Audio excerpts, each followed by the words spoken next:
This is our league, and this is your league. Broadcasting from the 55-yard line in Japan to the shores of the Great White North and everywhere around the world on Gridiron America Radio and the Sports History Network.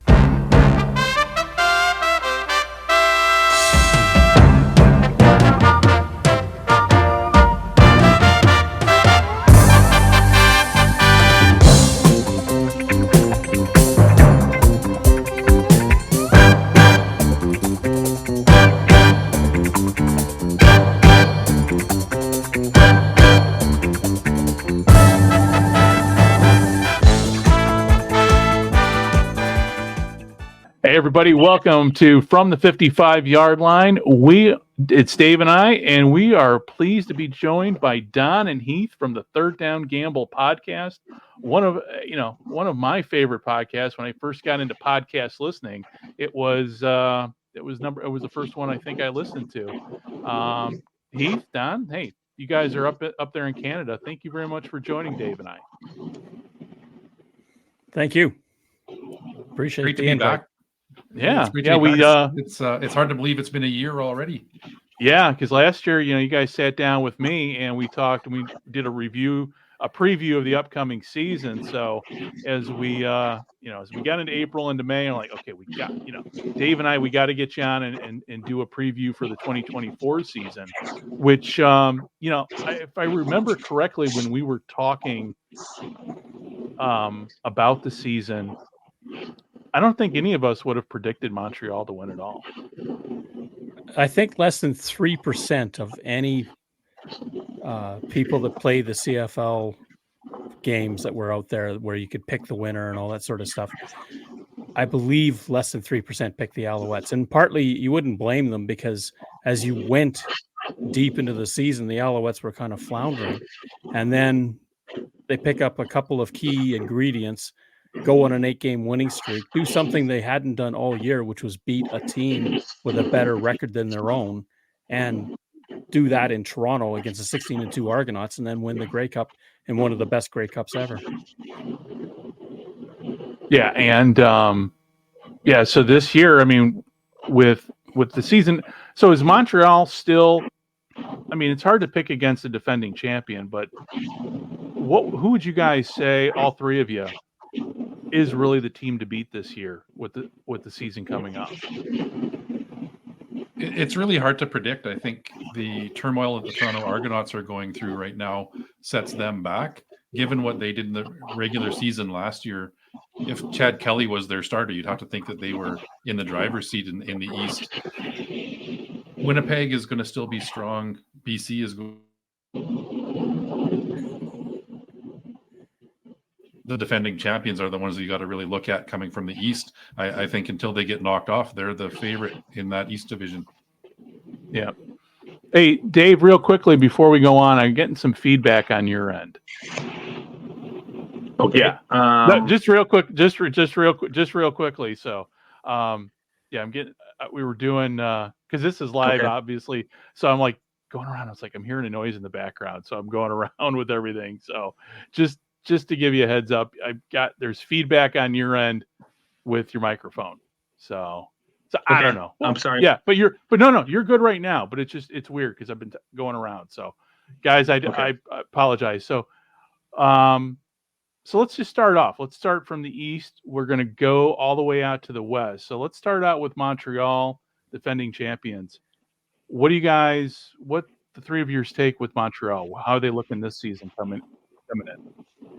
The Alouettes overall, I think, are going to be as strong.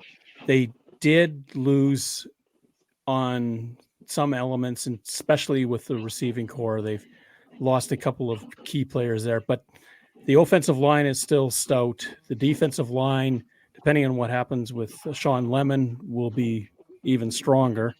Gluak is not going to be there, at least at the beginning of the season. And he was a masterful addition once they brought him up from the practice roster. He really helped them turn the tide. Overall, Cody Fajardo proved that he could win the big game. Their running game could be suspect because William Stanback isn't there. They're gone a different direction. we'll see what happens. But I think the Alouettes would probably be, along with Toronto, the two teams that you have to fear in the East. And Dave, what do you think? I agree 100%. With so much uncertainty, as you guys had talked about with Toronto, it looks to be the next logical choice. I'm really curious to see. I don't think there's any kind of hangover, but I'm really curious to see how they start the year off. Being the defending champions and see how that just plays out as you start off the season. So I'll be curious to see it, but it looks as though they're going to have another strong team. What does that really mean at the end of the day? I don't know, but on paper they're looking good to start off the season for sure. And Heath, what do you think? Yeah, I think defense is going to be key for the Alouettes. We really saw that in the second half of last season, and Marc-Antoine Ducroix at safety, Tyrese Beverett on that linebacking core are stalwarts, and they really stepped up last year, drove the team. The defense was winning the games for them.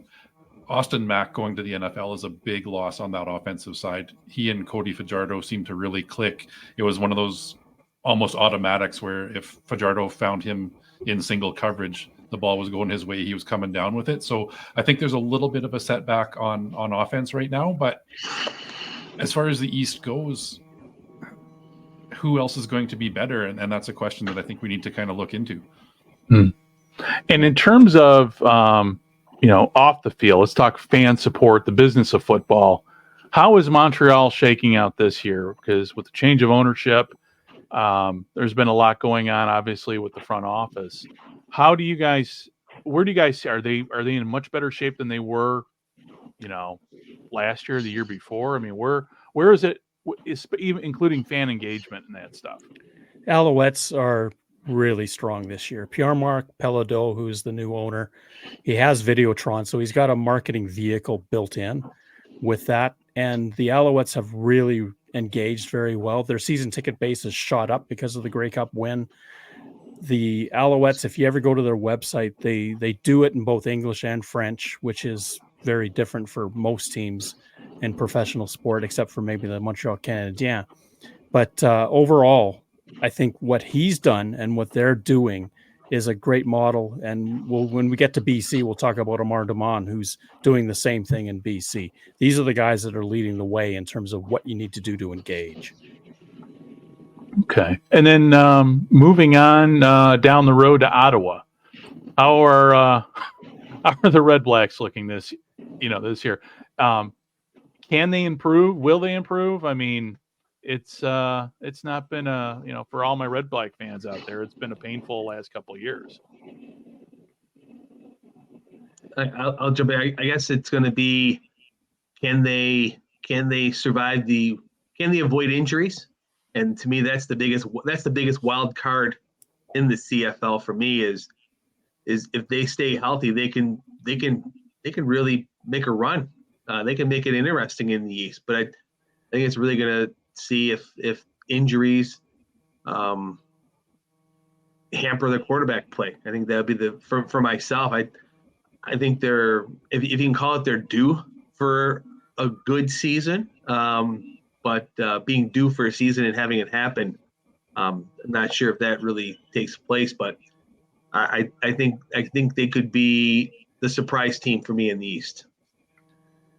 A big change this year is the quarterback situation. They've brought in Drew Brown from the Winnipeg Blue Bombers. He doesn't have a lot of starts under his belt, but he did some great things last season coming in relief as Zach Collaros. They've already lost their all-star returner and a really good running back to injury. So that injury bug's crept in a little bit already. I think offensively, though, they will be a lot better off than they have been in the previous couple of seasons. Jeremiah Mazzoli being the marquee quarterback they brought in that hasn't been able to stay healthy. It's really going to be, is Drew Brown the difference maker? They do have a couple of other young quarterbacks waiting in the wings there as well. So they're going to be fun to watch. I think they've kind of got nowhere to go but up. I don't know if they're going to be a contender for the East title, but I think they are going to be improved from what we've seen the last couple of seasons. Yeah. And Don, what do you say? Well, I agree with Heath on that. Since they were in the Grey Cup in 2018, the team's gone 14-45. And that is about a 250 clip. You can't succeed if you're going to be playing at that level. The quarterbacking is going to be huge. Drew Brown, a huge get for them through free agency. Jeremiah Mazzoli, he's a great leader in the locker room and on the field. He's going to help a lot. Question is, what do they do with Tyree Adams and Dustin Crum? One of those two is probably not going to be a red-black. Devontae Williams being out for the season before even the camp started hurts, because now what do they do at running back? But they've done well enough, I think, in years past. But Dave was exactly right. Injury bug. This team has been snake bitten. It's got to even out eventually where that team can stay healthy. Okay. And listen, if I just don't want to misspeak here, but the Red Blacks, they still have the Fred Biletnikoff of the CFL playing for them in the presence of Jalen Ackland, correct? That is correct. Okay. But he's got to put up some numbers this year. He's got to be much better than what he was last year. Yeah. I mean, I have a personal connection because him and I went to the same college. So anytime he pops up and grabs, I'm like, it's score one for a Leatherneck, a Western Illinois Leatherneck. So, but yeah, no, it's going to be. I mean, Ottawa. Yeah, it's just weird. It's amazing how that went from such a great team in 2018 to what we have now. It's just, and then they haven't been able to get out of that rut. I mean, it's been. It's going on 6 years since that Grey Cup run. So, yeah. So, but with that said, oh, Dave, go ahead. I'm sorry. I do have a question for Donna and Heath, and just curiosity with having the 4 quarterbacks in. As an example, if Crum turns to be the odd man out, is there any opportunity to trade him, or is it just going to be everybody's going to wait for him to say, hey, we're going to release him, and then the team that wants him is going to sign him? It's a possibility on both fronts. I don't know that there's a need right now to pick him up via trade. He'll probably have to clear waivers, and if, let's say, it is Crum, and wind up on the practice roster. If that isn't, it's so hard to know what will happen ultimately. I mean, Crum's going to get a lot of playing time in their final preseason game. That's going to really dictate what happens. And Tyree Adams, unfortunately, blew out his leg 2 games into his career last year. He was showing some good things. It'll be a big battle between those two, because the two that are getting paid the big bucks, Brown and Mazzoli, are not going to be unseated. So you've got to choose between the two. I don't think that there's a trade coming unless Calgary comes looking, because they are in a bit of trouble. That's where I was going as well. The only team I could see considering a trade would be Calgary, unless something drastic happens tomorrow in these remaining preseason games and teams really start to panic, and maybe what they've got on their roster isn't what they're hoping for. They will be making final cuts here on Saturday. So I don't see a trade coming in the next couple of days. It's more likely going to be a roster move of somebody being cut and picked up by another team. Thanks. Okay. I was just using Crum as the example. That's all. No, it's all good because it is a close race for that quarterbacking room, and whether or not Adams or Crum gets in, it's going to be really tight. Both are good. It's just who impresses the coaches enough. And Bob Dice, he's not a fool by any stretch. He's a smart football coach. He knows what he needs to put out on the field. So he was happy with Crum last year. Crum started very well, but then sort of once the book was out on him, struggled. You've got to be able to produce over the long haul, and that's going to be the key for him to keep on this club. Okay. And moving further west there, let's talk Argos. And of course, obviously, when you talk about the Argos, you got to talk about the 900-pound gorilla in the room right now with Chad Kelly. So aside from Chad Kelly, obviously, we all know what's going on there.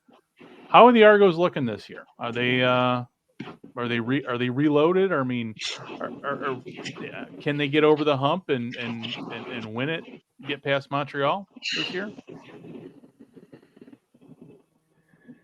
Don, Dave, whoever wants to take the ball. I got it here. Nobody wants to step on each other's toes. I get it. The Argos have been picked over pretty bad in free agency. It's one of those situations where putting together a 16-2 regular season, a lot of other teams start to look at what you're doing right. And there's some big losses there. Okay. AJ Ouellette, the running back, has gone to the Saskatchewan Roughriders. There's a few other guys that have gone on. Javon Leake has gone to Edmonton. They did pick up Janarian Grant in free agency. He was previously the Bombers kick return specialist, so that was a big pickup for them. But they're a team that, at least for the first half of the season, looks like they're going to be led by Cameron Dukes or Nick Arbuckle at quarterback, and that's a concern. So for them, they just need to hold the line as best they can and hope that Kelly's going to come back at some point this season. And at that point, they will probably make a playoff push, but they're behind one here to start the year. And Toronto got picked over on defense too. Darius Pickett is now in Ottawa. That was a huge loss for them. They did manage to pick or keep a few of their players that they needed, but Jamal Peters is now in Hamilton. That's a loss. Of course, we all know what the other corner did, was drafted number in the 4th round by the Jets. Quantez Stiggers. Toronto, to me, is the real key is going to be the play of Cameron Dukes. Does he provide the leadership? Does he get that team over the hump? Because right now, I've said on our podcast, they are a team that is probably the most villainized going into a season that I can remember. And it's not necessarily the rest of the players' fault, but they're tied up in this whole situation just because they wear the double blue. The coaching staff, Ryan Dinwiddie, he's a pretty strong-willed person. I think he can guide them, but can Cameron Dukes lead them to victories? He played well when he had the chance last year. He played very well in Winnipeg and almost won there. He came to Regina and beat the Rough Riders, although at that time that might not have been saying much. But overall, the Argonauts won't be a 16-2. I think that's a given. And until the end of the suspension comes for their main quarterback, I'm sorry, I'm slipping on the name. Kelly. Yeah, Chad Kelly. It just, you hear it so many times, you almost forget it. If Chad Kelly does everything that he's supposed to do and gets through his process that the league is satisfied, maybe come Labor Day, we'll see him back leading this team. It's really hard to see that right now because of there is a court case, of course, going on that is pending. So the Argos are in a hurting way, but they're not as bad as you would think. Well, that brings me up to the question from our audience. And Mike Tackett asked, can John Machoa be a reliable fill-in? What say you guys? What do you guys think? It's an opportunity. Sample size at this point. Yeah, okay. I agree. It's an opportunity for him. This is a great chance because clearly the Argonauts are looking for somebody to be stable at quarterback. Dukes is going to get the first chance. I don't know if Arbuckle will be their number 2 pick, but maybe that's where Matocha can really do something and impress the coaches. But right now, that's a long way off. He's missed part of camp. He's already behind the 8 ball. Okay. And let me ask you, when it comes to Toronto and football, we always, during the CFL season, I think anybody who watches a CFL game in Toronto kind of gets hung up on the attendance there. How is it looking this year with Toronto and fan engagement? Because I don't remember what the numbers were for attendance last year. Because unfortunately, I wasn't able to watch with the time change and the time shift here, able to watch every game, especially the early, that starts out on the East Coast. How are the Argos looking from a business end, would you say? Well, the 3 Down Nation once said about the Argonauts that any losses by the Argonauts are just a decimal point moving. They're very, very wealthy owners. That's not the issue. The problem with them is, as you said, fan engagement. Now, the Chad Kelly circumstances have not helped in the least. The way the Argos have handled it hasn't been the best either.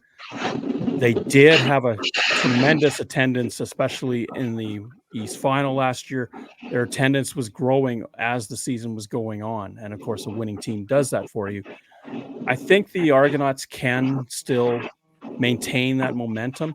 The biggest thing that they have to fight with is the market in Toronto is so saturated. And you've really got to work hard to carve out your corner.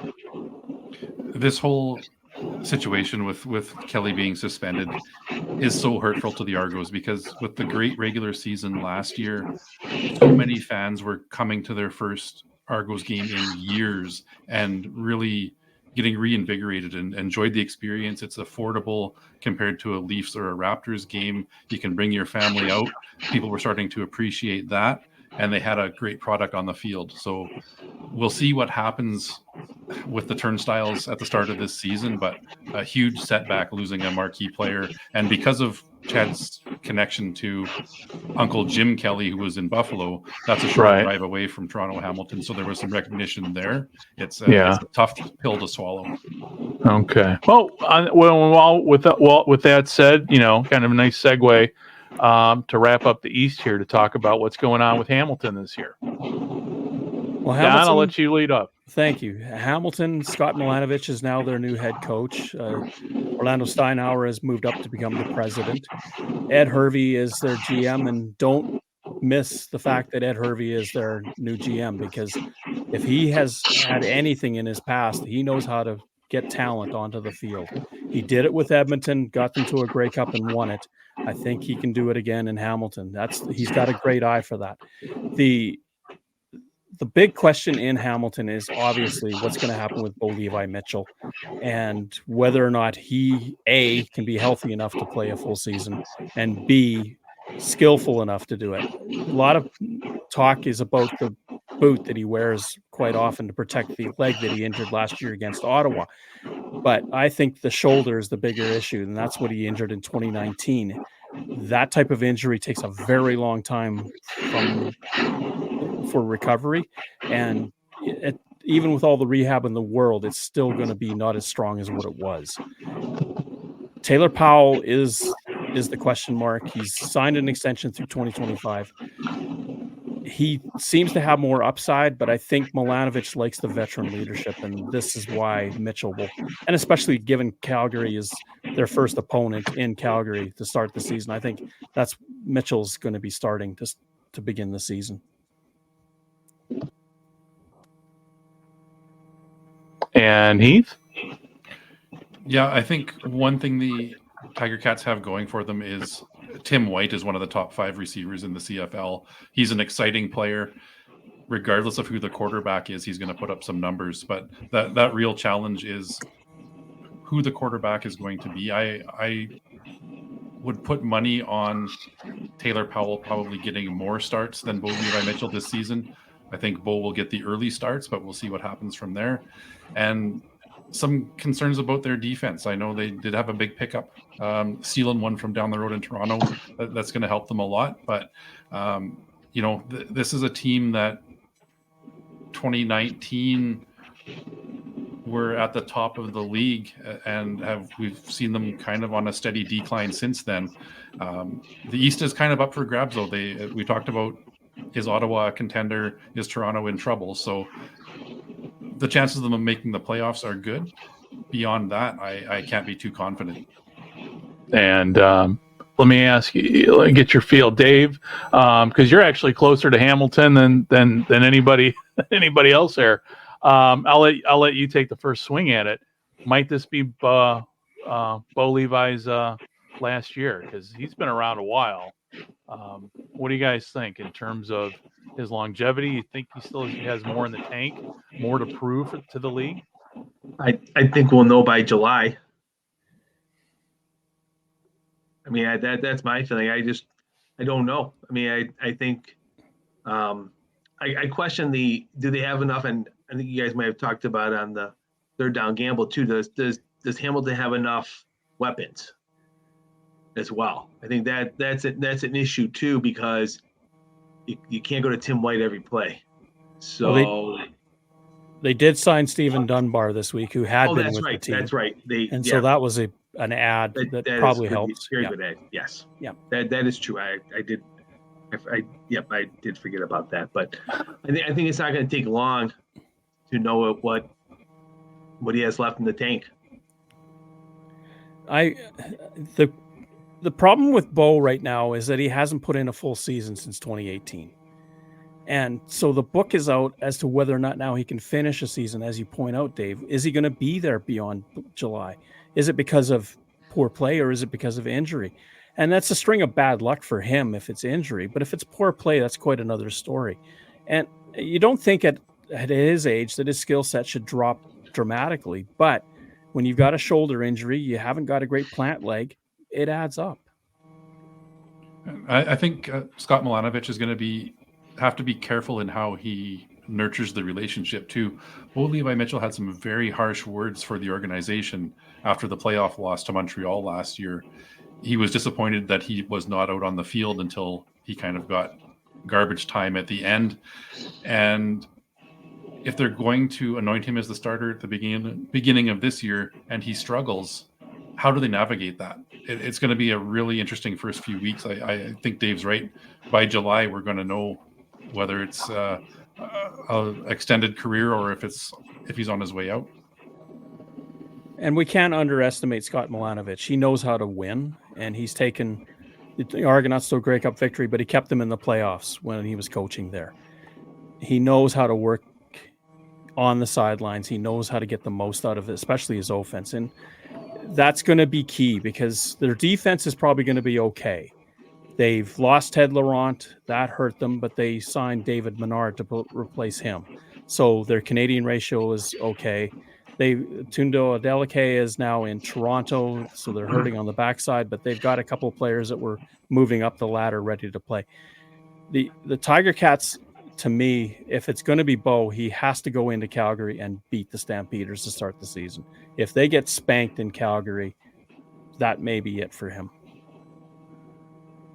And with all that said, then let's move west to Winnipeg. We'll start with there. And okay, so are the Bombers going to win this year? Because it seems like every year it's the Bombers are going to win. The Bombers are going to win. So, Heath, I'll let you lead off on this one in terms of where do you think the Bombers are? I mean, I don't know. It's one of those teams it's always hard to bet against, but anytime I bet for them, they always lose. So I have that relationship with the Bengals and the Browns in the NFL. As a Bomber fan, I certainly hope they win it all this year. They are definitely still a contender. I think the West is going to come down to the Bombers and the Lions fighting for first place. Age is something that we've been talking about with the Bombers for a few years now, and are they going to age out? They've done an amazing job of keeping that core group of players together for many seasons now. We saw Adam Bighill basically on one leg in the Grey Cup last year. He's probably the player I'm most concerned about age-wise. They lost DeMarcus Hardrick to Saskatchewan. They lost Rasheed Bailey. So a couple of losses there, but they've really still kept that core, and that's going to be key to them. Brady Oliveira, Dalton Schoen, Kenny Lawler on offense. That's a lot of weapons for Zach Collaros to work with. I think he's going to be excited. They're going to put up a lot of points. The defense has probably dropped off more than the offense has. So they're going to have to win some 35-28s and 42 to 30 somethings to fight for the top of the division. Gotcha. And Don, your thoughts? The age question is always there with the Blue Bombers because this team is, as a core, has been together the most of them for the last 5 years. And with that, you start to worry when a whole bunch of these players cross over the 30 barrier and some of them into the 35 barrier. Defensively, as Heath mentioned, yes, they've certainly taken a hit. What is Willie Jefferson going to be this year? His sidekick on the other side of the line isn't there anymore. That's going to be huge in all of this. The the whole notion that of 35-28 may be right, that the Bombers are just going to have to outshoot everybody to win. But they've got Kenny Lawler, they've got Dalton Schoen, they've got enough weapons on offense, Brady Oliveira, that they should be fine offensively. It's just a question. They've given up Demario Houston to the Stampeders in free agency. How many times can you fill holes and not take a drop off? And Dave, your thoughts? Being a fan of Canadian football, I'm all for the 43-40, 38-28 score. But since I'm not since Winnipeg's not, like, I love all 9 teams. I don't particularly have a favorite on that side of it. 42-40, I'm in every week. Let's do it. But if you're a fan, I get why that's crazy. But it exactly what Don and Heath said. I mean, the age is there, but you ride the core. You're not gonna. I mean, I can understand why Winnipeg has kept these guys together. You're gonna ride that as long as you can because you're winning. I get it. It's a great thing to have. Every team in the league would want it. Right. And the thing that's always been special to me about Winnipeg is, they made the running game relevant again for years. It's a style of their head coach. So Michael Day. Yeah. He likes to get out in front and then milk the clock. And that's Do you guys think really that they're gonna incorporate Strevler more in the offense now that he's back?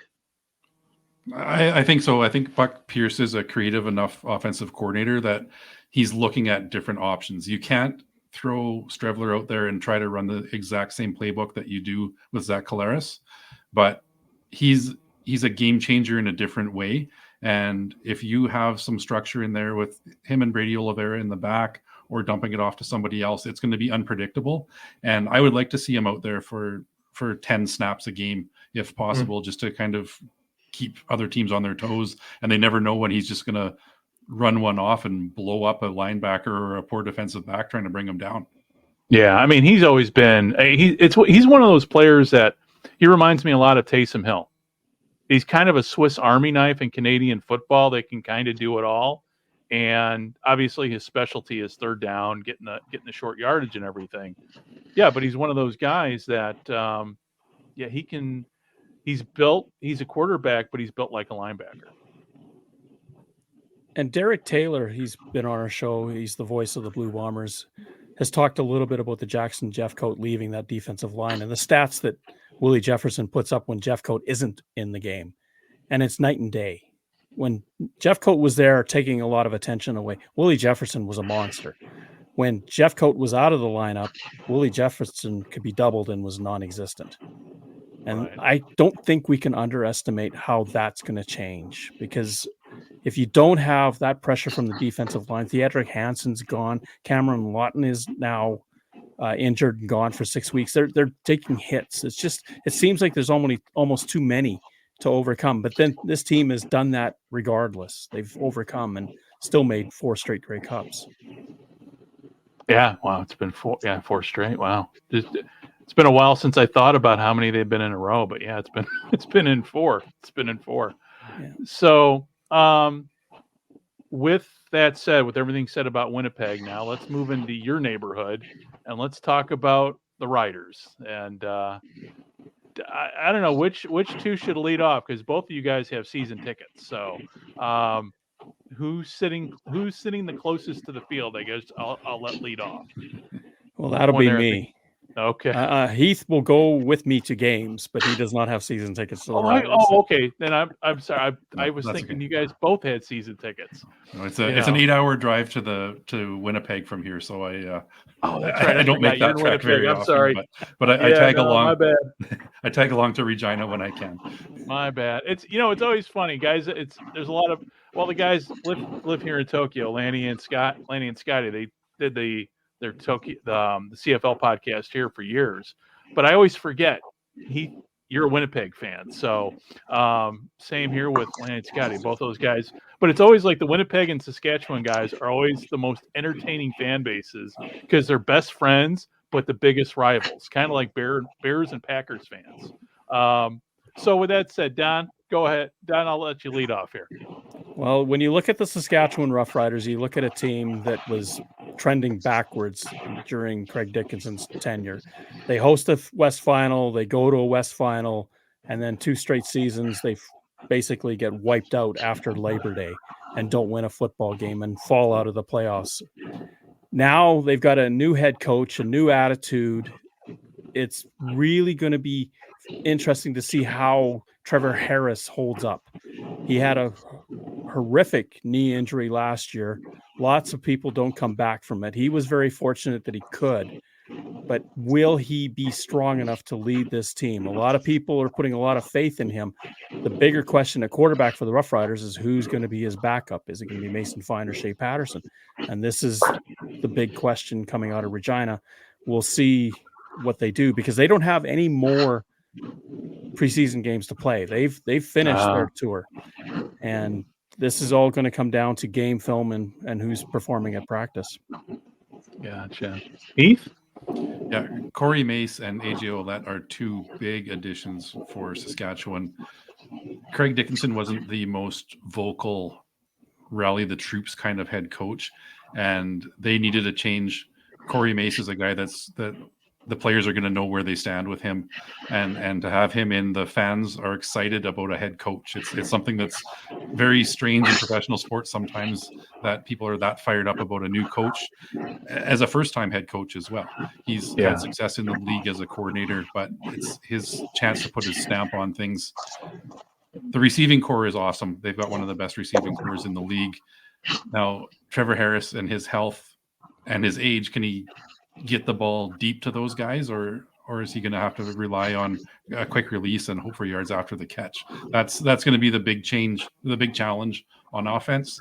I do think the Riders push for a playoff spot, maybe even contending for the number 2 spot if one of BC or Winnipeg slips a little bit. I think they'll be right in the mix. Okay. And Dave, thoughts? For me, this is the team I'm most excited about from the West. I mean, Winnipeg's Winnipeg, but from going last year to this year, I'm really excited to see what all the additions and what the Riders can do.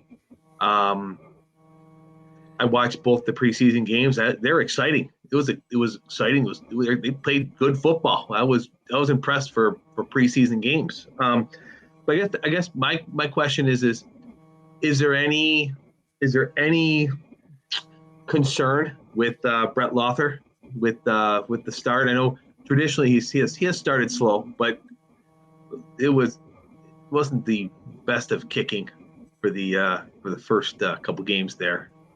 That seems to be his MO, that he looks like he's going to try to kick himself off the team and then gets his kicking leg working the way it should, and he comes through with some clutch field goals. I don't think there's anything to worry about there. They may bring in another kicker just to challenge him a little bit, but I don't think that's a major concern. I think the bigger thing is that what does Corey Mace do with his defense? We saw in Edmonton, they were ball hawks. They turned the ball over quite a bit. If they can do that throughout the season, then that can make up for some shortcomings, because the Rough Riders offense, especially with Trevor Harris, isn't going to threaten you deep very often. So they're going to be more dink and dunk, as you want to call it, a ball control with the passing game type of offense. And that means the defense is going to have to do a lot to keep them in games until that offense gets its feet underneath it. What's the opinion of Shea Patterson? Because I've seen him play in the States quite a bit, so I'm familiar with him. I'm just want to see what the thoughts are from his camp this go around. Well, Shea Patterson is dynamic. He moves the pocket around. He'll give you no-look passes. He's really, I think, if you're looking for a guy that's going to provide excitement, he's the guy. He's going to make things happen when he's out there. Meanwhile, Mason Fine, he's a tactician. He's probably the best passer I've seen in a long time. He throws a beautiful spiral. He puts it right where it needs to be. The question with Mason Fine is, does he read defenses as well? And he's not as adept to getting out of the pressure that Shea Patterson is. And I think that's why Shea Patterson right now is probably viewed as the logical backup to Harris. Okay.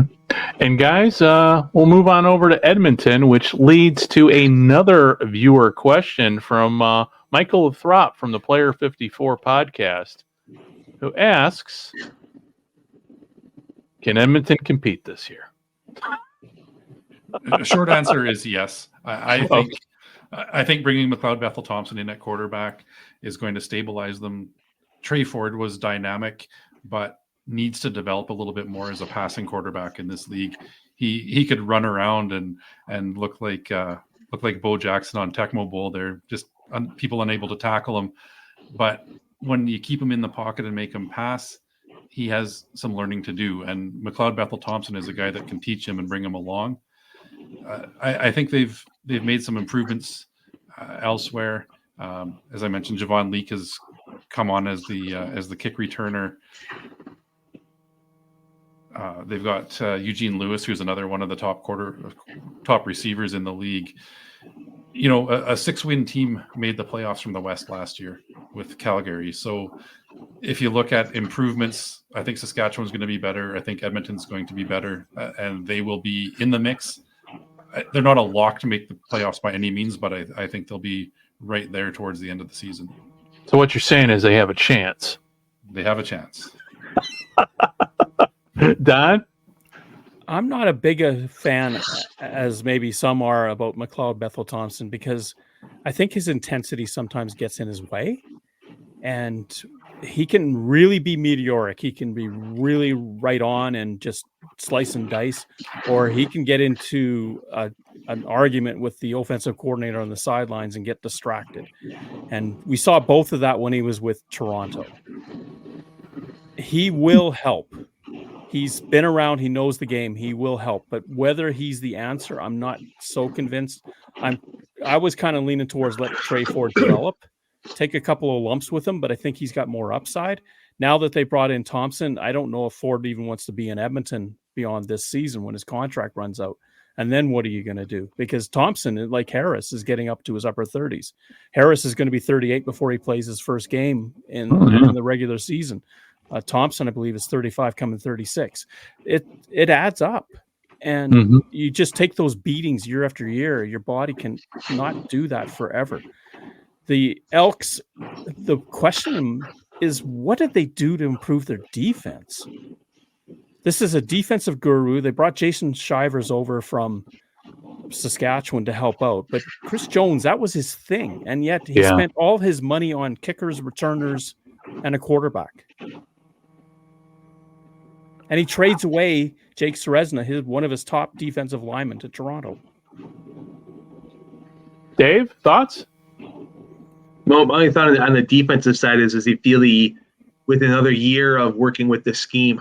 That's the only thing I can think of. I mean, the offense is I look at it this way: the West is going to play more high scoring, more pretty football, but when you need the stops, when you need to ratchet it down as we get close to the playoffs, is that going to be there? And I don't know if Edmonton's going to have. I don't know if Edmonton has enough to compete in the long haul to make the playoffs. I think the improvement will continue to be there. I think there'll be more wins than last year. I don't know how many more, but I don't know if they've done enough to get them up the ladder high enough to see, hey, we're gonna get in this time. But that's really, it's one of those things where it all has to play out. It's going to go from week to week on who's performing. As it's very, very quarterback driven league. And if your quarterback is humming along and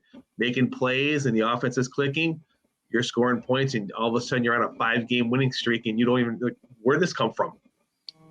Right. Well, with Edmonton also comes the off-field issues too, with ownership, with attendance. So Don, Heath, you guys are closer to everything that's going on up there. What's going on with the ownership situation, with the fan, the fan engagement? I mean, all of us, we're friends with guys at the Turf District podcast. So, I mean, they probably they're always my go. Anything Edmonton, they're the first person I reach at. But you guys are right there up there too. What is are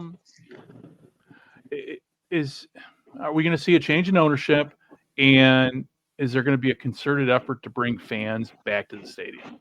Yes and yes. Okay. A change of ownership won't be before the season. We know that much, but they've got at least 20 offers that they're reviewing right now. They have also the right and the ability to counter those offers, maybe put some more particulars in, and that could be certain requirements they want to see when they hand over the team to a new ownership group. The fan engagement, that's going to be huge for the Elks. I mean, they went on that wicked losing streak at home, which just crushed people. And finally, when it ended, you kind of hope that you'd see an uptick in attendance, and that's exactly what happened. The Elks came up. But one of the things they've done is closed off the upper deck this year. And unless there's need, they will not have people sitting in the upper deck. Now, that's going to flood the lower deck a little bit more, which will be nice for optics for television. Right. And it'll get more, fans like sitting together to talk about things as opposed to being two here, two over there, and two over there when you had 20,000 over a 55,000 seat stadium. The Commonwealth, just like McMahon, when we get there, is one stadium that probably has run its course and needs to be redone, or they need a new stadium. And the Elks are kind of hamstrung by that right now because they have to deal with what they've got. So you go in the lower bowl, you still get about 25 to 30 down there. You're probably looking a little bit better. And had they beaten the Rough Riders in the preseason game, that might have helped a little bit to get some more people excited. But I think they will be better next year, or this year, I should say. But whether that's enough, does 8 wins, or do you need 9 wins to get into the playoffs in the West? That's where they've got to be at least. Yeah, and when it comes to that stadium, all of us were older guys, so we know the history of that stadium. But for the younger people that are watching and listening, I was going to say Empire Stadium, Commonwealth Stadium was built for the Commonwealth Games. That's what it was built for an Olympics. Basically, it's an Olympic stadium built for what would have been originally the British Empire Games, Commonwealth Games. Now it's Commonwealth Games. And so Edmonton being there was kind of an after the fact. That stadium was not built for Canadian football originally. It was just, they built the stadium for the games, and that's the legacy project that's what was left over. And the Elks, the Eskimos, and then the Elks have been there ever since. Is there a cry in Edmonton from what I've seen on TV and everything I've talked to with people from Edmonton, is the stadium in need of repair? Does it need to be replaced, or are the Elks good where they're at? Well, it's a decent stadium. There's nothing really wrong with it, but it comes out of an era when bigger was better. You had stadiums like Olympic Stadium in Montreal, CNE Stadium was expanded. You had BC Place built. You had Commonwealth Stadiums, these 50,000 seat stadiums across the league. And at the time, it meant a lot because they could fill them, they could get more revenues. And you look at the teams that were winning Grey Cups in that late 70s and early 80s era, it was all the big stadium teams. Yeah. They were doing the winning. So that managed to help them along to get their bottom line better so they could afford more talent, so they could win Grey Cups. But you're getting to see now sort of a reaction to that, where Saskatchewan builds a stadium that holds 33. Winnipeg builds a stadium that holds 33. Hamilton does the same thing. That smaller, more intimate is better. And I think that's what Edmonton is probably looking at. Interestingly, Clark Stadium still exists. That's the stadium they used to play in. It's literally across the parking lot, and it's still there, still being used. You could rework it if you wanted to. I don't know if there's an appetite yet, though. I think the economy in Alberta is better, but it would take a lot of money. If you build a stadium for Edmonton, you're going to have to build one for Calgary. Okay. Well, and that obviously gets a segue into with Calgary. But I understand what you're saying with the stadium there in Edmonton, because being from Chicago, well, the Bears won out of Soldier Field, Again. So, yeah. So segueing into Calgary, Heath, starting with you, where are we at with Calgary this year? Are they going to be, because when I hear talk of teams, nobody mentions Calgary in terms of contenders. I think that's for a very good reason. Now, we could be proven wrong. They could be the 23 Montreal Alouettes of the 24 season. I don't see that happening. When we had Derek Taylor on our podcast, he said something about the Stampeders last year. You could celebrate that they were a playoff team, or you could be negative that they were a 6-win team. And I think the 6-win team is a lot closer than a playoff contender team. Jake Maier, he was the only quarterback that really was healthy and played every game last year for a team. And with that, he led them to a 6-12 record. This is a make or break year for him. I don't think he's the guy moving forward unless he has a breakout season. If I'm a Calgary fan, I'm pretty nervous about them even being a contender. 6-12 is not going to make it. And I don't know if they've improved much to have a better record than that going into this year. Okay. And the Stampeders can be guilty of letting some really strong free agents walk. Jameer Thurman, for instance. He's now in Saskatchewan, but he went to Hamilton first. But he was a stud when he was with the Calgary Stampeders. Florin Ormolade, another one. He was a monster on the defensive line, playing for the Argonauts now. The Stamps have had a bit of a bad history lately of not re-signing their top players. And Bo Levi Mitchell could be tossed into that fray as well. What if he stayed in Calgary? What would his future be? Yeah. And when it comes to Calgary, Dave, I'm sorry. Dave, your thoughts? My thoughts are, I think on both sides of the ball, they look to be pretty mediocre. I look at the offense, and I don't see anything that scares anybody on either side of the ball. This sounds awful, but it's like their kicker Prentice is probably their best player on their team. I mean, they have some options on offense, but I just don't.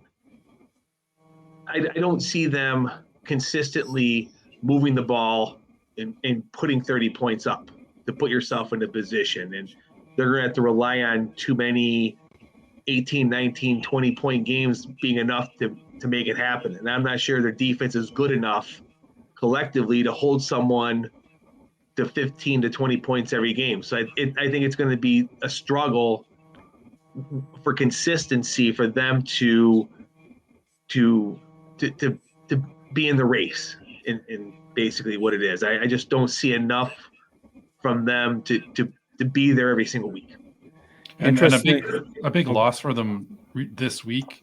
Malik Henry, who was making a comeback from an Achilles injury, has now suffered a season-ending knee injury. And you talk about not having a lot of options on offense. You've just now lost a potential game breaker for the season before it even starts. That hurts a lot because they were counting a lot on him being healthy this year. Now they still got Reggie Bagleton, but Bagleton isn't necessarily your deep threat. He's a guy that can catch the ball underneath and take it to the house. But then you look at Tyson Philpott. What is he going to provide? Is he healthy? He missed the whole season last year with a hip injury. Is he ready to go? The Stampeders are big questions in that receiving core. Their linebacking core is, to me, probably the most stout thing they have. They've got Micah Awe, they've got Micah Tights, and they've got Cameron Judge. That's going to be a very strong linebacking core. If that can create some confusion in the offense, then on the other side, they may be okay on defense. Demario Houston's there to get turnovers. He's there to create havoc. But beyond that defensive line, do you fear it? Julian Hauser, not sure. There's just a lot of question marks. And again, injuries, people coming back from injury, how are they going to be? They let Derek Wiggins go. He was a very strong player down the middle. The Stampeders right now are in transition, and it's hard to think or believe that necessarily they're going to be a contender. They may make some noise, but if they finish with 6 wins this time, that's not going to make the playoffs. Okay.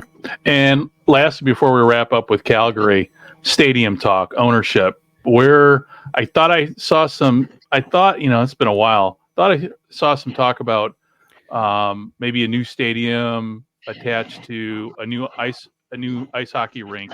What's going on in Calgary stadium wise, if anything? Well, right now there's not a lot going on.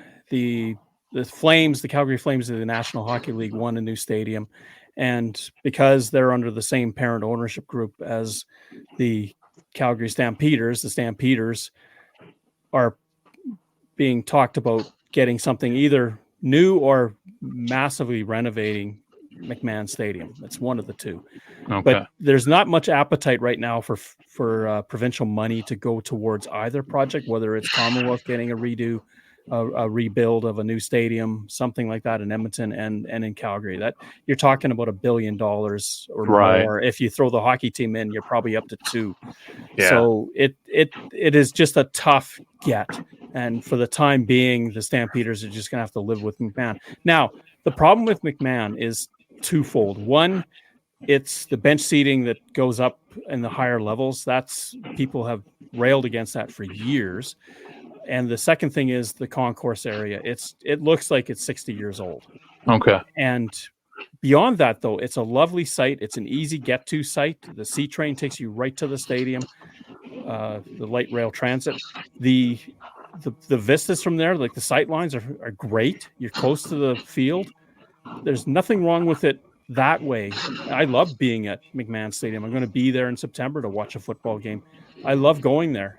It's just it takes a big hit because it doesn't have luxury boxes. It doesn't have a lot of the amenities that it's a bare bones stadium. I mean, you can see from the TV. I know this. It's a bare bones stadium. For talking to you guys and talking to others, but just even seeing it on TV, it's about as bare bones as you can get. But from at least a visual, from at least on TV, it doesn't show its age on TV. So it still looks like a great stadium, but like you said, it's about as bare bones, and it needs more than what it already has. If you look at across the league, there was, Don talked a bit about the huge stadiums. The rest of the cities had these stadiums that were almost cookie cutter to what McMahon is.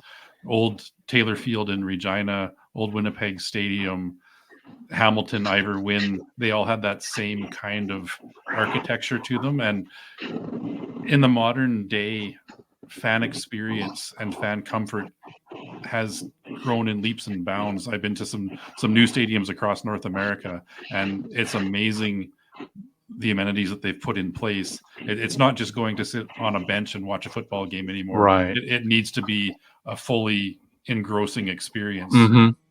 Yeah, it does. I mean, last time I went to a stadium was Wrigley Field. I mean, that's, about as old and as traditional as you can get, but they have managed to take a stadium, an ancient stadium and a small footprint into making it truly a true fan experience. So, it can be done, but obviously, like everything else, we're talking money. We're talking, there's always the ask for public funds.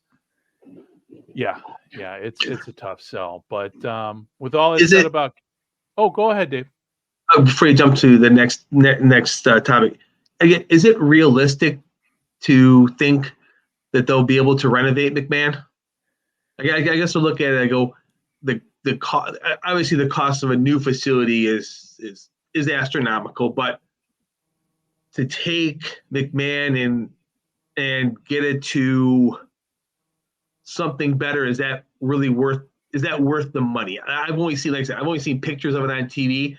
Is there a reasonable amount of money that could get it to a point where this is a good thing to do than scrap it? They could follow what they did in Winnipeg. Now, Winnipeg, when they built the new, I guess it's Princess Auto Stadium now, they put it on the university grounds. McMahon Stadium is on the university grounds. So there's other monies that can kick in if you need them to.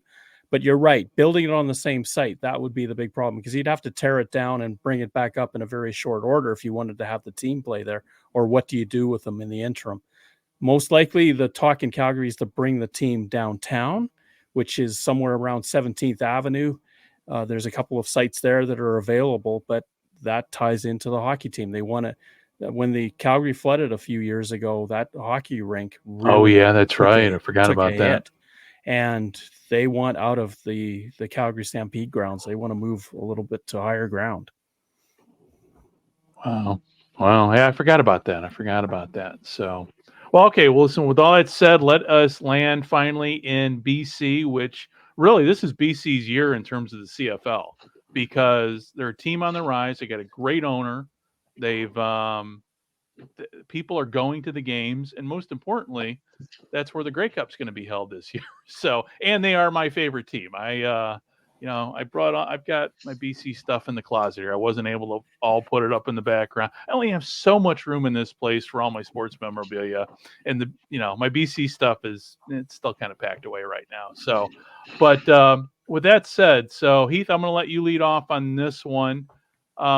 Where do you see my BC Lion, my British Columbia Lions, as I like to call them? I don't even like to call them BC because they've embraced the full name too over the last couple of years. It's not BC, it's British Columbia. Where do you see them? Do you see them playing for it all this year? There's a lot of pressure when you're hosting the Grey Cup and you've got high expectations. And I think the Lions do have those high expectations. My season prediction is that they will finish first in the West during the regular season. I would not be surprised to see Winnipeg come in and knock them off in the Western final. I think it's going to be a real battle again between those two teams. And we saw it last year. BC got off to a hot start and came into Winnipeg in week 3 and blew them out of the water. Winnipeg exacted their revenge later on in the season, and that was the big turning point. It could come down to it again this year. It's going to be Vernon Adams Jr. is an exciting quarterback. I remember that game where Winnipeg came in and just made the statement. I go, okay, BC, this. But there was another game after that where the Lions, but for a brain fart by Dominique Rhymes, could win that game, and they would have been hosting the West Final last year. But Dominique Rhymes sees the goal line, sees the big city lights, and goes, hey, I can be on all the screens everywhere, and gets tackled at the 10-yard line instead of going down when he had the opportunity and setting up the game-winning field goal. They go to overtime, they lose. Now Dominique Rhymes is back home in Ottawa. Hopefully he doesn't have that situation again, because I'm sure he would probably love the opportunity to redeem, but that was a huge play, and it isn't talked about much. Yeah, someone called that a great heads-up defensive play by the Blue Bombers. Well, you're the defense. What are you going to do? You're not going to let him walk into the end zone. But he caught the ball in a spot where he could have gone down, and they would have set up for the game-winning field goal. And he decided to run it down to the goal line, and that 20 seconds killed the clock. Or 20 yards, I should say, killed the clock. Yeah. But, like I said, BC is a team on the rise. It obviously, I mean, it'd be great if, Nathaniel Rourke could come back and play quarterback. Because, I mean, they lost him. How many? It's been 2 years now? He's been gone 2 years or a year now? 2. Since he went to the NFL. But, I mean, that was a huge loss to them. But they've made up for it, again, with Vernon Adams Jr. Adams Jr. I mean, he's a playmaker, but surrounding the team, I mean, with all the I'm a huge Lucky Whitehead fan. So you've got these weapons around. I mean, they seem to have all the pieces to make it, to go to the Grey Cup this year. But like you said, Heath, you got Winnipeg standing in the way. When it comes down to the two teams, I mean, is Winnipeg a team on, going down, or are we talking where teams are going on the rise, and are they intersecting it? At what point do these teams intersect and we find out who's on the rise, who's really going to win this thing? Western final. Yeah. but will there be a regular season game? Do you think that's going to be like that statement game, like with what happened when Winnipeg just shut down BC in that early season matchup that to me said, okay, Winnipeg's in the driver's seat. Well, BC goes to Winnipeg August 1st. That's going to be the first test to see how this all plays out. And I believe they only play each other one more time, and that's in BC. Okay.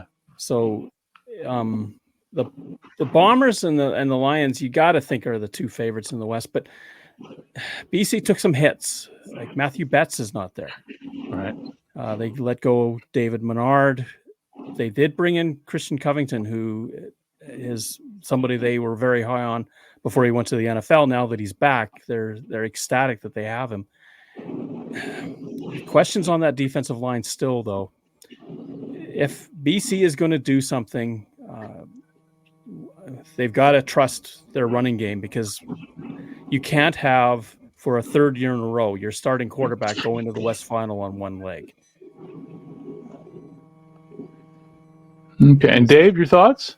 I think it's going to come down to the West Final on who's healthy, who's got the healthier roster. I mean, I guess the one question I have is, will William Stanback be healthy at week 16, 17, and beyond? That'd be my question. I think Vernon Adams got some great weapons, and I think it's going to really come down to who's healthy come playoffs. Because I think if you match these teams up completely healthy, it's going to be an epic game. It could be 40-40, it could be 20-20, depending on the shape of the play throughout the game. But it'll be entertaining. Hopefully both teams are completely healthy, and it's going to be a whale of a game for the Western Final. That'd be what we all would want, I hope. Well, it'd be incredible to see that Western Final being played in BC place. Yeah. And then, this, in terms of the year for BC to shine, this is it. And is there a truly excitement in BC with the Lions? The fan engagement, is it, are more people talking about the Lions and say the Seahawks down the road? Is that where we're at right now with with Vancouver and BC? I don't know that that's the case, but let's face it, the BC Lions under Mar Dumont have done amazing things. 50 Cent's going to start the season presenting a concert there. They've already got 40,000 tickets sold for that first game. He's a masterful marketer. I've been to Vancouver to watch a game. Heath has been there as well. You can't help but know it's game day in Vancouver when the Lions are at home, because flags are up everywhere. There's noise everywhere. There's chatter everywhere. You head towards that stadium. There's bands outside. There's contests. He is so adept at bringing you in. You just want to be a part of this. And if the football team on the field can live up to the expectation, and there's some people that don't think they're going to be as good, I'm kind of believing that they're going to finish right where they did last year. The question is, will Winnipeg win as many games? And if they don't, then BC will be the first place team in the West. Okay. And thoughts? If you look at where the Lions were 4 years ago before Amar Doman took over and where they are now, the fan engagement, you seem to be a big proponent of fan engagement, and BC is doing it right. They have consistently climbed up in that game day experience. It's a great location and a lot of fun to attend those games. It's not back to where it was in the old Louis Pasaglia days, but the excitement is there, and the Lions are a hot ticket again. It was really tough for a few seasons. People weren't that interested, but they've turned the corner and it's going the right direction. Yeah. And Dave? The 50 Cents made its way here to the United States. It made a bunch of different media outlets around here that he's opening up the first game. But no, it's great to see. It's great to see with that announcement the upper deck being opened up as well. So it's really, being in the States, it's great to see the teams drawing well. It's great to see this much conversation being had in the United States about the league as well. So it's just awesome. It's fantastic to see that from from my side of the border, it looks like the game is going in the right direction. To me, it feels like it's thriving in the aspect of there's going to be some really good football teams. A lot of teams have opportunities to really make have really good years, and it's just going to be, for me, it looks like it's going to be an exciting week to week. Anything can happen. It looks like there's a lot of fun things happening in the CFL for 2024.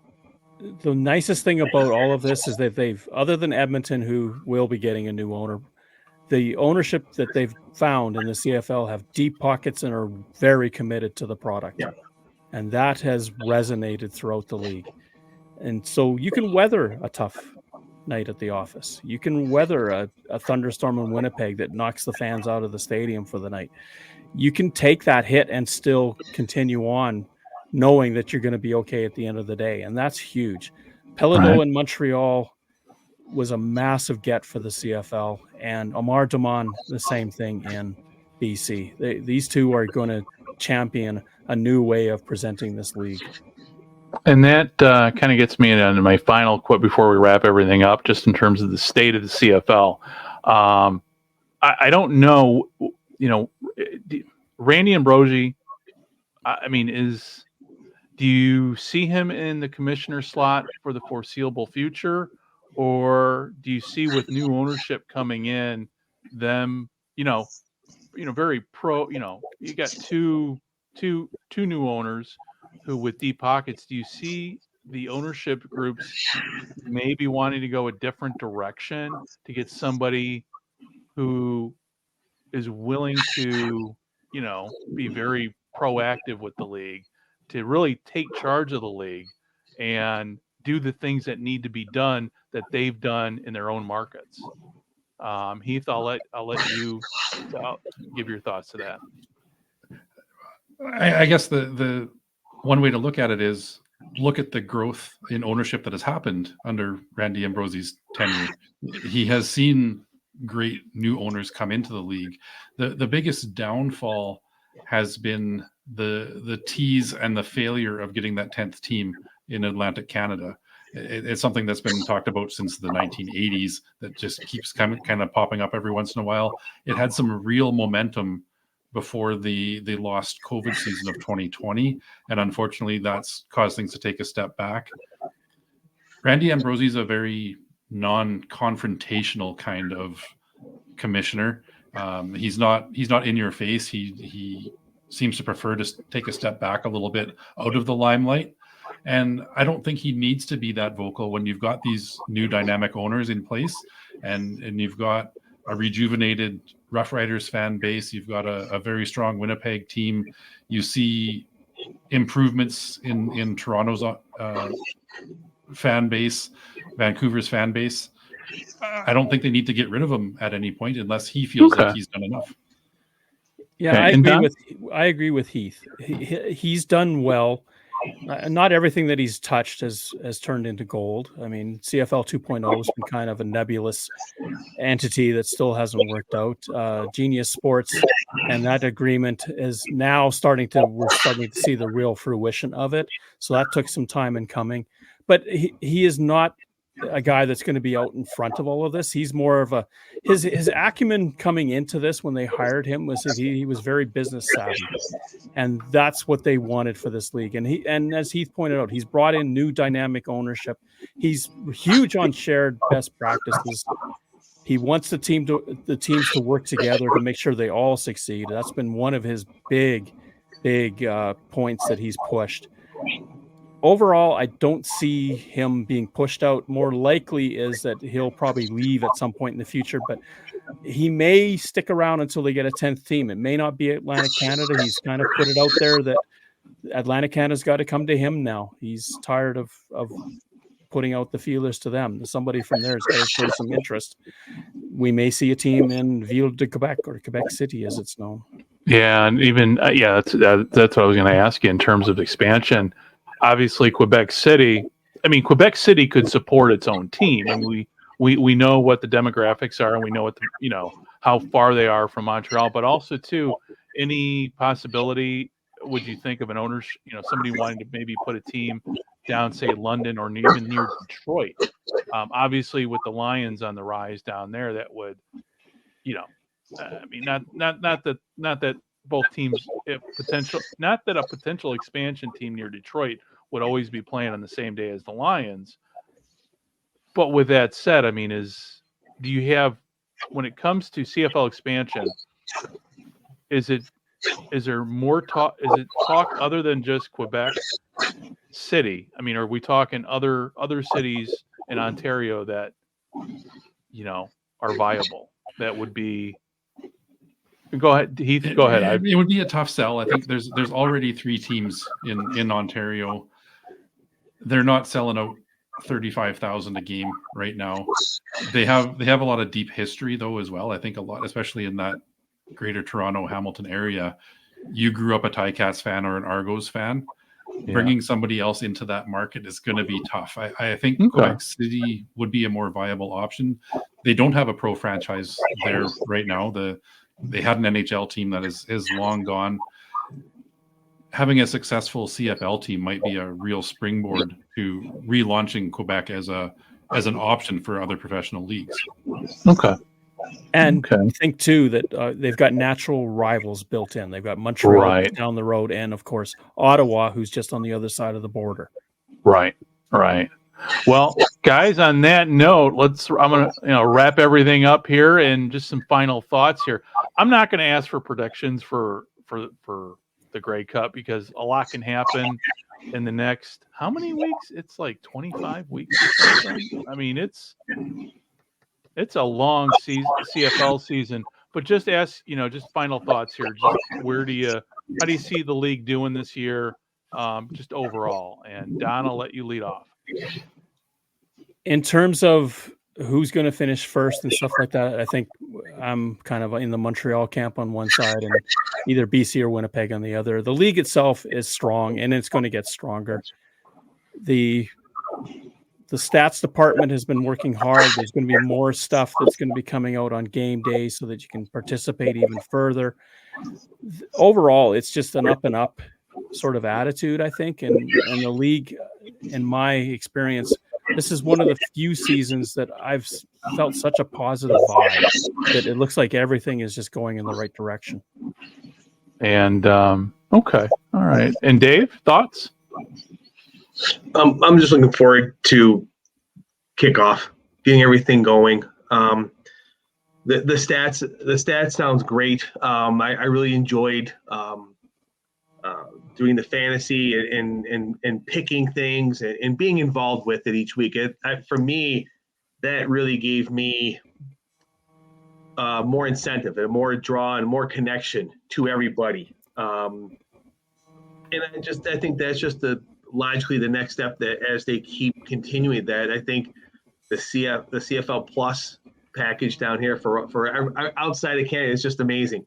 And I think it needs, I think this year the growth is going to be noticeable. I think last year a lot of people in the States took the move from ESPN to CFL Plus as a negative. And instead of, hey, you don't have to now subscribe to somebody else, you can just watch it at home, put it up, go from your phone. I went from my phone to my big TV, and it was crystal clear. Just the technological advances to the product, just the enhancement is just going to be that much more for this year, and just take the game on the field just to higher levels, which it's going to be great to see from my end. Yeah. And Heath?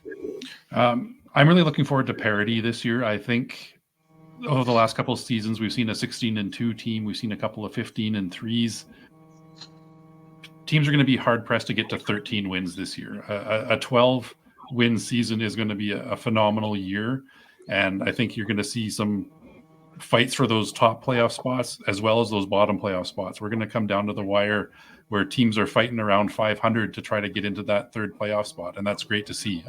As we alluded to earlier, 6 wins isn't going to get you a sniff of the playoffs this year. It's going to be a lot more competitive than that. Yeah. And that's that's the key thing about the CFL. It's always been a competitive league. Even when you have teams that are down, again, it's one of those leagues when people who have not watched the CFL, They don't really know what they're missing until they see a game and then watch the last 3 minutes of a game, and just how, you can walk away at the game's over and then come back and like, what happened? It's just so much. To me, it's of the brand of footballs that we have, it's the best, the most exciting brand, with a very deep history that, all of us appreciate and all of us know. But there's so much deep history in there that it's even richer than the NFL. Even though the NFL has a lot more teams and a lot more money behind it, and of course, obviously, we lost in the past. Has it been a year now that we lost Bud Grant? Was it this past year that we lost Bud Grant or was that last season? I can't remember now. I thought it was 2023. Yeah, was it 2023 since last season? I can't remember. I mean, I was just thinking because when we started doing this podcast, I actually had conversations with Bud Grant to have him come on the podcast, and it never happened. So it's, but it was one of those, the history of the game. I was trying to explain to my wife as I was texting Coach Grant on a boat in Boston. She said, "Who's Bud Grant?" I'm like, "Oh, he's embodiment of everything football." And also the answer to a great trivia question: who's the only coach ever to win a CFL and NFL title? And it's Bud Grant. And of course, you get people going, "Well, yeah, but he lost the Super Bowl. Doesn't matter. Still was an NFL title at the time." And Greg, yeah. And Greg, selfishly, I'm going to jump in. Please don't try and contact Marv Levy. Yeah, with your track record, leave him alone. No, I actually did contact Coach Marv. No. This was a long time ago. This was quite a while ago. Because Marv lives in Chicago. So I'm like, we were just starting out with just Scott and I. I'm like, well, hell, Coach Levy lives literally right down the street. So I wrote him a letter. He sent me a message back, very politely declined. So, at least I got an answer out of him. It was, no. But no, just talking about the game, the league itself, going back to what you said, Dave, with CFL Plus, for those who are watching and not really sure how to watch the CFL, go to the website. And I think, now let me ask you this, guys, Don and Heath, you guys are in Canada, obviously. Are you able to access the CFL Plus up there? For preseason. Okay. And then we've got TSN for the rest of the season.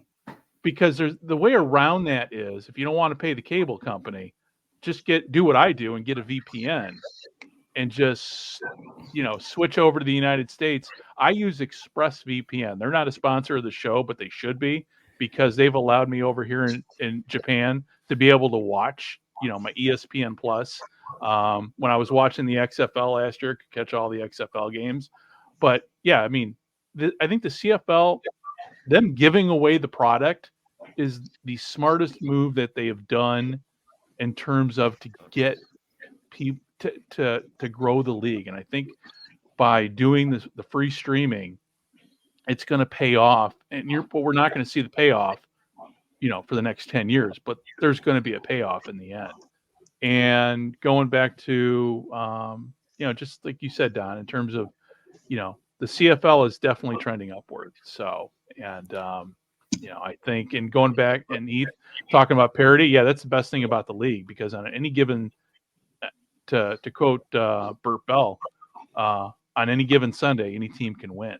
And that's very much true. It's more true in the CFL than I think it is, say, in college football, the NFL. I wouldn't even go to speak about the UFL because I haven't really been able to watch any games this year. So, but to me, the CFL is all about fun. So, and that's why we're doing this podcast. And speaking of podcasts, Don and Heath, let people know who have not. I mean, we've got quite a few people watching right now who have not heard your podcast. How to find it? How often do you guys kick out episodes? Because you guys, unlike us, we kick out episodes whenever I can. I have time zone issues. You guys are on a pretty regular schedule. But yeah, tell everybody about your show. We record typically every Wednesday night. We publish the show the next morning, and we are weekly. Every week, 52 weeks a year, we come out with a show. During the season, we're focused on the CFL itself, whether it's gameplay, big stories that have come out of the league. Off season, that's when we do interviews. We've had Upton Bell, Derek Taylor. We've had a lot of different people. And if you just want to catch up on people in football, come to our podcast just to check a gander at some of the names that we've been able to bring on our show. All wonderful guests.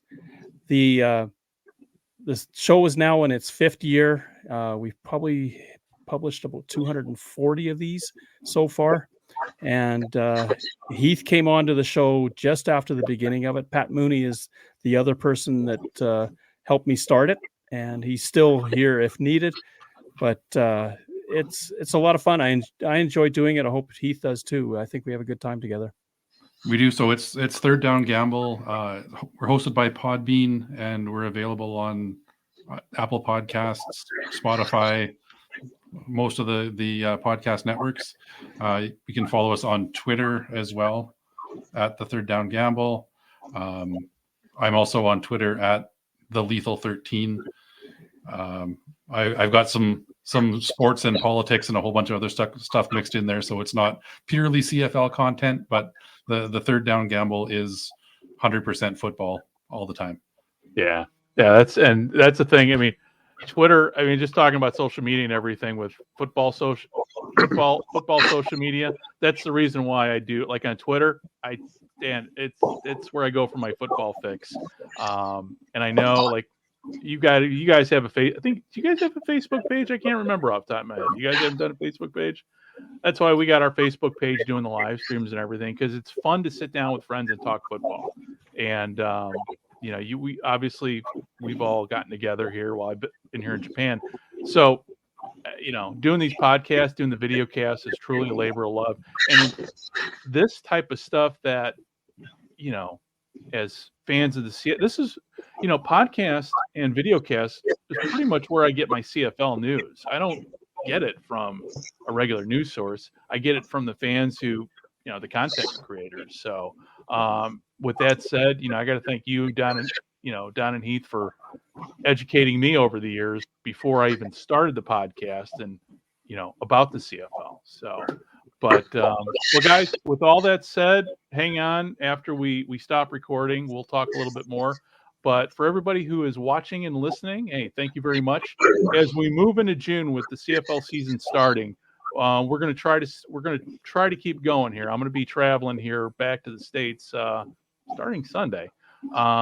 So for me, a lot of our recording schedule is going to depend a lot upon hotel Wi-Fi, and I'm not going to have the big computer, so I'll be traveling with I'm going to be learning as I go while I'm traveling how to do video cast from an iPad and all that stuff. So, but thank you very much for watching, and hey, we will be talking to you and seeing you very, very soon. And again, Heath, Don, thanks for sitting down with us. I know we've gone almost an hour and a half here, but it's always good to talk. And hopefully this season we'll be able to definitely talk more CFL football as we get farther in the season and try to figure out a good day and time that doesn't conflict with your guys' schedule. So, all right, yeah, okay. Thank you. With all that said, hey, thank you very much for watching and listening, and we will be talking to you very, very soon.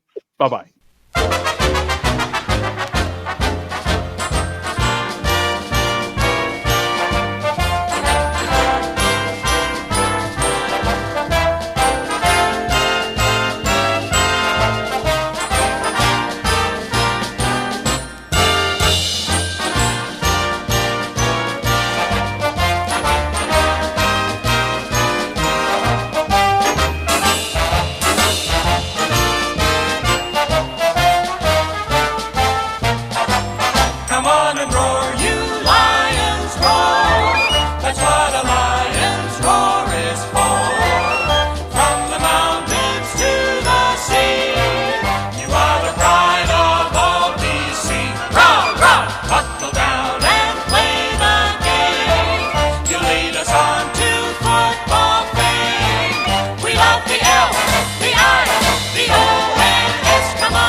This podcast is part of the Sports History Network, your headquarters for the yesteryear of your favorite sport. You can learn more at sportshistorynetwork.com.